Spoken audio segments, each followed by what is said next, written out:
ਜਿਹੜੀ ਇਸ਼ਕ ਦੀ ਖੇਡ ਰਚਾਈ ਏ, ਜਿਹੜੀ ਇਸ਼ਕ ਦੀ ਖੇਡ ਰਚਾਈ ਏ, ਇਹ ਮੇਰੀ ਸਮਝ ਨਾ ਆਈ ਏ। ਵੇਖਣ ਨੂੰ ਲੱਗਦਾ ਸਾਦਾ ਏ, ਇਹ ਇਸ਼ਕ ਬੜਾ ਹੀ ਡਾਢਾ ਏ। ਇਹ ਡਾਢਾ ਇਸ਼ਕ ਨਚਾ ਦਵੇ, ਪੈਰਾਂ ਵਿੱਚ ਛਾਲੇ ਪਵਾ ਦਵੇ, ਅਰਸ਼ਾਂ ਦੀ ਸੈਰ ਕਰਾ ਦਵੇ, ਇਹ ਰੱਬ ਨਾਲ ਮਿਲਾ ਦਵੇ।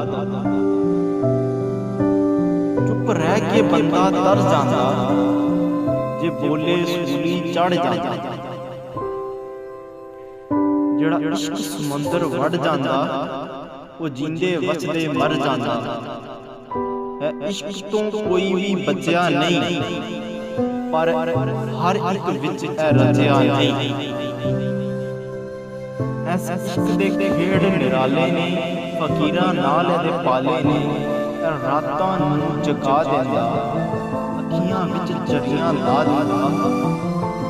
ਇਹ ਹਿਜਰ ਦੀ ਅੱਗ ਵਿੱਚ ਸਾੜ ਦਿੰਦਾ, ਇਹ ਹਿਜਰ ਦੀ ਅੱਗ ਵਿੱਚ ਸਾੜ ਦਿੰਦਾ। ਇਹ ਬੰਦੇ ਨੂੰ ਅੰਦਰੋਂ ਮਾਰ ਦਿੰਦਾ।